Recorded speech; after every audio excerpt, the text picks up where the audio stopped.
بسم اللہ الرحمن الرحیم الحمد للہ رب العالمین والصلاة والسلام علی اشرف الانبیاء والمرسلین وعلی آلہ وصحبہ اجمعین اما بعد۔ علم الصرف کا آج یہ تیسرا اور ویڈیو کے اعتبار سے دوسرا درس ہے، اور جو لوگ ویڈیو کے ذریعے اس درس میں شرکت کریں گے تو ان کے لیے یہ دوسرا درس ہے۔ ہم بنیادی جو معلومات تھیں جنہیں مبادیات کہا جاتا ہے، کل ہم نے پڑھ لی تھی، اسے مقدمۃ العلم بھی کہا جاتا ہے۔ تو آج ہم کچھ اصطلاحات پڑھیں گے، اور کل بھی اور پرسوں کے نشست میں بھی یہ لفظ استعمال ہوا تھا، اصطلاحات۔ اور کل یہ بھی بتایا تھا کہ اصطلاحات کے ساتھ ساتھ ایک اور لفظ بھی استعمال ہوتا ہے، مصطلحات۔ تو اصطلاحات اصطلاح کی جمع ہے، اور مصطلحات مصطلح کی جمع ہے، اور دونوں سے مراد ایک ہی ہے۔ اصطلاح دراصل ایک ایسا لفظ ہوتا ہے جسے کسی خاص قوم نے، کسی خاص گروہ نے، صاحبان علم اور صاحبان فن کے کسی خاص گروہ نے کسی کلمہ کو کسی خاص معنی کے لیے مقرر اور متعین کر دیا ہو، اسے اصطلاح کہا جاتا ہے۔ تو ظاہر ہے اہل علم، مثال کے طور پر اب ہم علم الصرف پڑھ رہے ہیں تو علماء صرف نے ایک لفظ کا ایک خاص معنی متعین کر دیا ہے تو اسے کہا جائے گا اصطلاح۔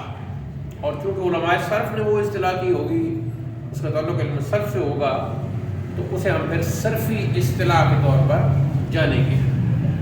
ایسے ہی علماء نحو ہیں، انہوں نے کوئی کسی لفظ کا خاص معنی متعین کر دیا تو وہ نحو کی اصطلاح ہوگی، اسے ہم نحوی اصطلاح کہیں گے۔ ایسے ہی مناطقہ، جو اہل منطق ہیں، علماء منطق ہیں، انہوں نے کسی خاص لفظ کا معنی متعین کر دیا تو وہ منطق کے علم میں وہ اصطلاح ہوگی، علم منطق کی اصطلاح ہوگی، اور اسے منطقی اصطلاح کہیں گے۔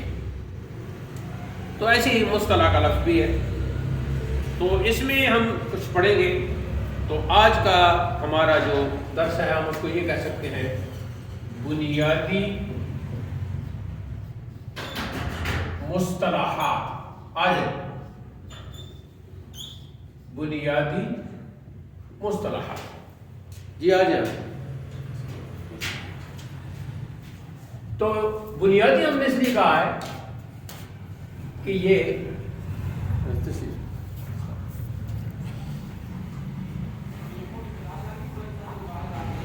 ابتدا میں ان کا علم ہونا اس لیے ضروری ہے تاکہ بعد میں جہاں کہیں یہ اصطلاحات استعمال ہو وہ کام آتی رہیں، اور فہم معانی میں جو کل بھی قاری صاحب کہہ رہے تھے کہ بعض الفاظ آپ بولتے ہیں تو پھر اس معنی کا مسئلہ ہوگا، تو میں نے کہا کہ کوئی ایسی بات نہیں، ساتھ ساتھ وضاحت ہوتی جائے گی، اور جو طالب علم ہم سے پڑھے گا تو اسے خود بخود وہ چونکہ جڑا ہوا ہوگا، تو پہلا سبق بنیاد ہوتا ہے، اگلا سبق اس کے اوپر والی بنیاد ہے، ایسے دیوار اوپر جاتی ہے، تو وہ کوئی ایسے نہیں ہے۔ بہرحال آغاز میں کچھ ہم پڑھیں گے، مثلا پہلی ہے جی حرکت۔ اب یہ لفظ اردو میں بھی استعمال ہوتا ہے، لیکن چونکہ ہم عربی گرامر پڑھ رہے ہیں تو عربی کے اعتبار سے ہم نے اس کی را کا خیال رکھنا ہے، اور ہم نے پڑھنا ہے حرکت، ٹھیک ہے جی۔ یہ کہتے ہیں زیر، زبر اور پیش کو، ٹھیک ہے جی۔ اب اس کی جمع آگے آئے گی تو وہ آٹومیٹکلی دوسری اصطلاح بن جائے گی، حرکات، حرکات۔ اور عموماً یہی زیر، زبر اور پیش ہی انہی پر حرکت کا لفظ بولا جاتا ہے، تو پھر انہیں کہہ دیتے ہیں حرکات ثلاثہ۔ اب اس سے مراد یہی ہو گیا، حرکات ثلاثہ سے مراد بھی یہی ہو گیا۔ اب مثال کے طور پر میں کہتا ہوں کہ حرکت کون سی ہے، کسی لفظ کو سامنے رکھ کے میں کہتا ہوں حرکت کون سی ہے، تو مراد کیا ہوگی؟ آپ نے دیکھنا ہے زیر، زبر اور پیش کو. علم تجوید میں بھی آپ نے یہ چیزیں آلریڈی آپ نے پڑھ رکھی ہیں. تو اتفاق ایسا ہے کہ آپ دونوں حضرات کا علم تجوید سے بھی کچھ ٹچ کچھ مس ہے، تو اس اعتبار سے یہ، اور پھر آپ تو ماشاءاللہ خود ماسٹر ہیں تو آپ کو اس کا اندازہ ہے. صرف یہ ہے کہ تھوڑا سا تلفظ کو ہم نے اردو فارسی میں حرکت چل جاتا ہے، لیکن عربی میں را کا جو اس میں یہ زبر ہے اس کا ہم نے خیال رکھنا ہے. اچھا اب آگے چلیں گے جی، کہ دیکھنا یہ ہوگا کہ ایک حرف ہے اس کو اوپر زبر ہے یا ازیر ہے یا زبر ہے یا پیش ہے، تو وہ ایک تیسری اصطلاح بن جائے گی اور اسے ہم کہیں گے متحرک. متحرک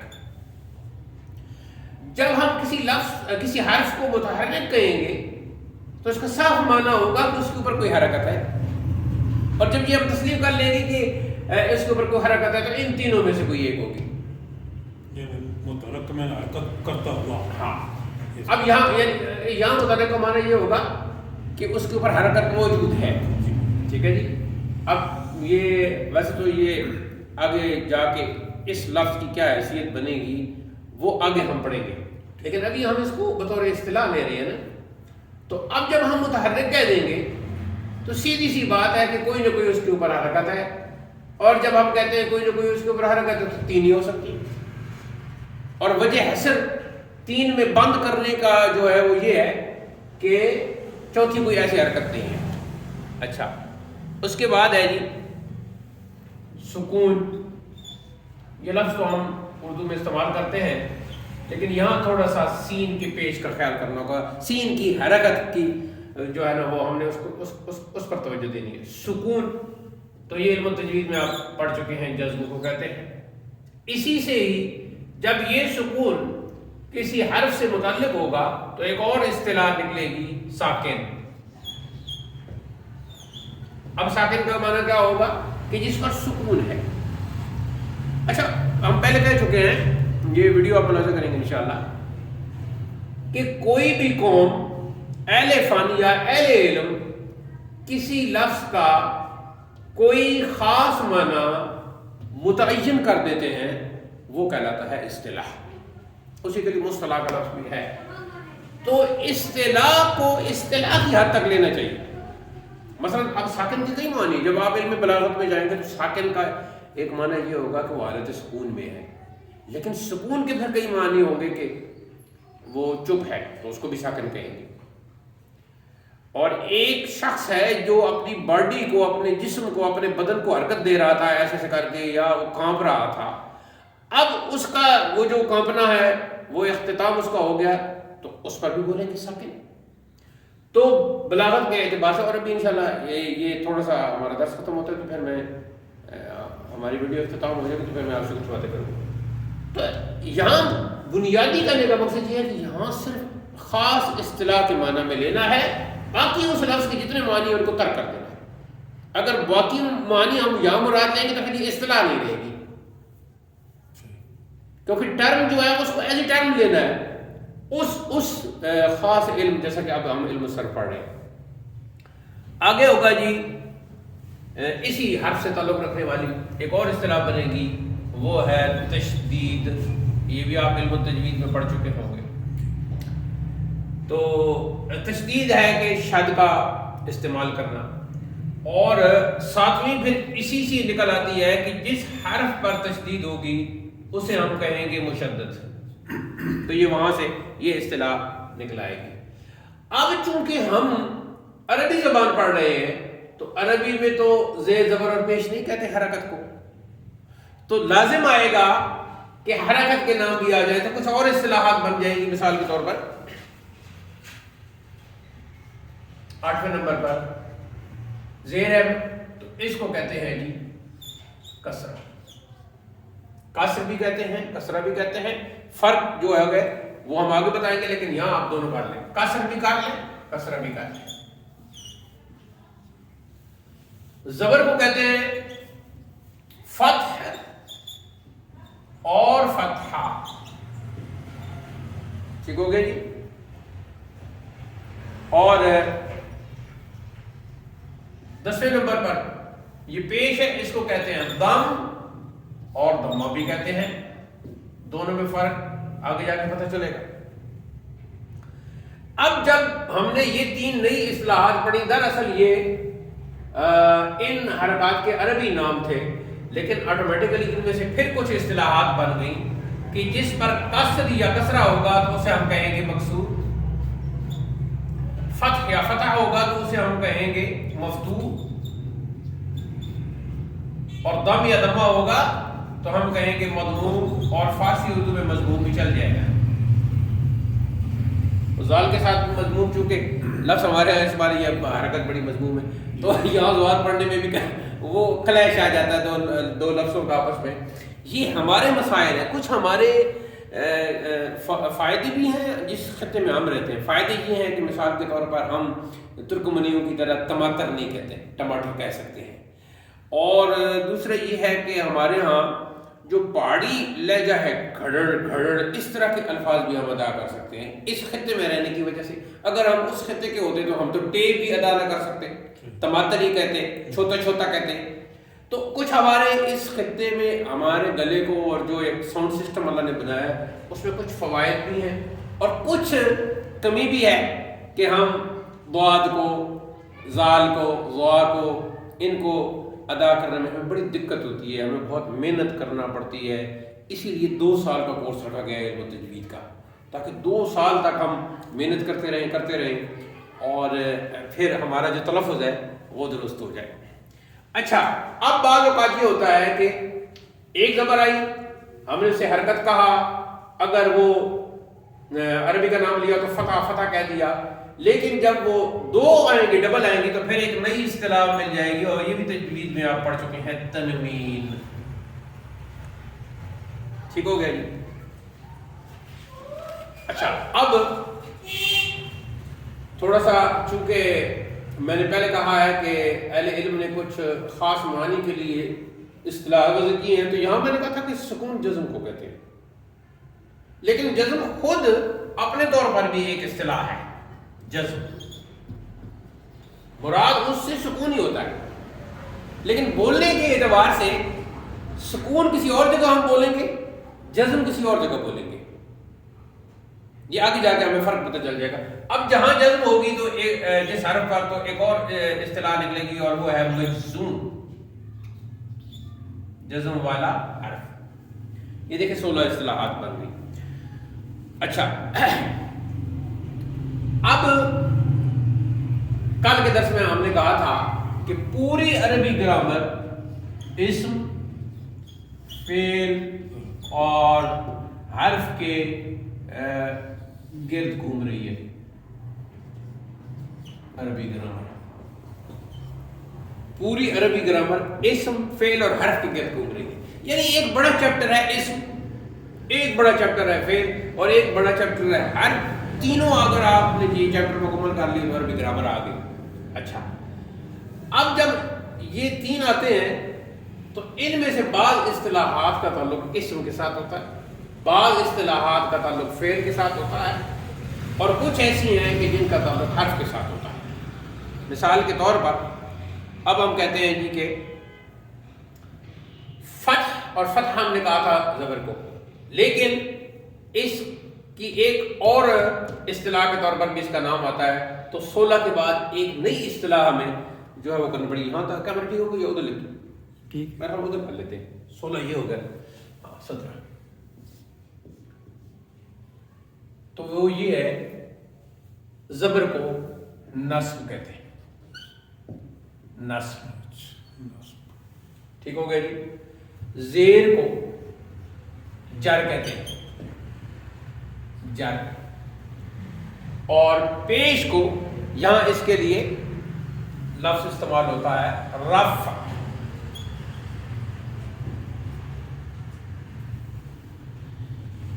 ہمارے ہاں اردو کی وجہ سے اور بعض اساتذہ کی وجہ سے جنہیں تلفظ پر اس طرح کا عبور نہیں تھا، تو عین کی ادائیگی ہم سے درست نہیں ہوتی، تو ہم اس کو دکا لگانے کی اور تکیہ لگانے کی کوشش کرتے ہیں اور اس کو پڑھتے ہیں رفع۔ جبکہ یہاں تک یہ نہیں لگانا، رف کہنا ہے، لیکن رف کہتے وقت اینڈ میں این کا کچھ نہ کچھ ساؤنڈ ضرور ہونا چاہیے. مثال کے طور پر ایک لفظ ہے یہ، اس کو بھی ہم تکیے لگاتے ہیں مدح، جبکہ اس کو ہم نے کیسے پڑھنا ہے؟ مدح، ہا آخر میں آئے، اس کی ساؤنڈ ضرور آئے لیکن دونوں ساکن ہوں گے. اگر ہم کہتے ہیں مدح تو دراصل ہم اس کے سکون کو ختم کر کے یہاں فتح لگا دیا، ہم نے مفتوح بنا دیا ہے. کتنا ہم نے اس میں تبدیلی کر دی، تغیر کر دیا کہ ساکن کو ہم نے مفتوح بنا دیا. تو یہ تھوڑا سا اس میں کرنا ہوگا. اس کے بعد ہے جی تین اور اصطلاحات نکلیں گی کہ جب اب میں بات کر رہا ہوں تو آپ سے بات کر رہا ہوں، کسی کے بارے میں بات کر رہا ہوں، تو یہ تین اصطلاحات مزید ہو گئی. بات کرنے والے کو کہا جاتا ہے متکلم، اور جس سے بات کی جا رہی ہے اسے کہتے ہیں مخاطب. یہ تا کے اوپر زبر آپ نے پڑھنی، مخاطب، ٹھیک ہو گیا جی. اور جس کے بارے میں بات کی جا رہی ہے اسے کہتے ہیں غائب. اب دیکھیں اردو میں، عام ہماری پنجابی میں غائب کا معنی ہم کیا کرتے ہیں کہ جو غیر موجود ہے، لیکن گرامر میں غائب کا معنی کیا کریں گے؟ جس کے بارے میں بات ہو رہی ہے. ٹھیک ہے جی. اب مثال کے طور پر میں یہاں بیٹھا ہوں، میں سامنے ہوں، اور میں حبیب کی طرف دیکھ کر آپ کے بارے میں بات کرتا ہوں تو آپ غائب ہوں گے گرامر کے اعتبار سے. اپنے وجود کے اعتبار سے تو آپ موجود، لیکن گرامر کے اعتبار سے آپ غائب ہیں. اچھا جی. اب چونکہ ہمیں جب ہم اسم میں جائیں گے زیادہ تر تو ہمیں، یا حرف میں جائیں گے تو کچھ ہمیں جانوروں کی، پرندوں کی آوازیں اور ان کے نام اور ان سے بھی پالا پڑے گا. تو پھر اس اعتبار سے انسانوں کو اور غیر جو انسان ہیں ان کو جدا کرنے کے لیے جگہ جگہ ہم دو اصطلاحات کا استعمال کریں گے جو 23 اور 24 بن رہی ہیں. وہ ہے جی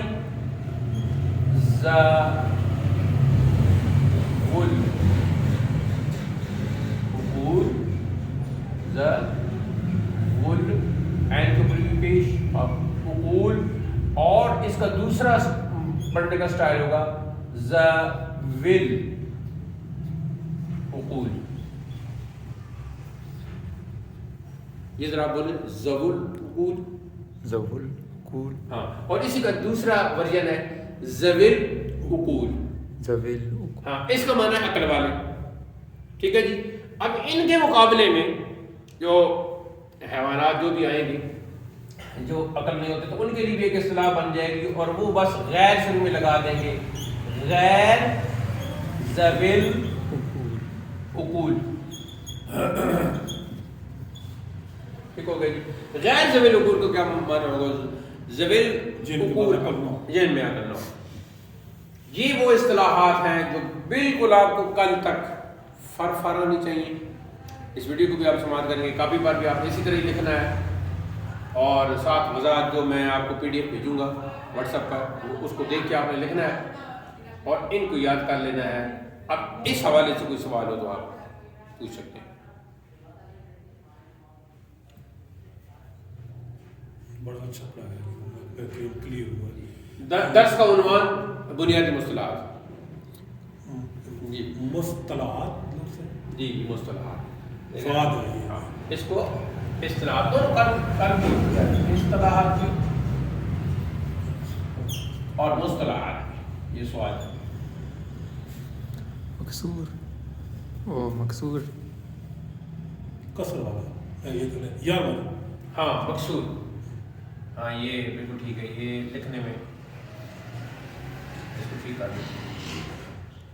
مقصور بعض اوقات جو ٹیچر ہوتا ہے اس کے ذہن میں جو چل رہا ہوتا ہے وہ درست چل رہا ہوتا ہے، لیکن لکھنے میں کہیں تقدیم و تاخیر بھی ہو جاتی ہے. ہو جاتی ہے.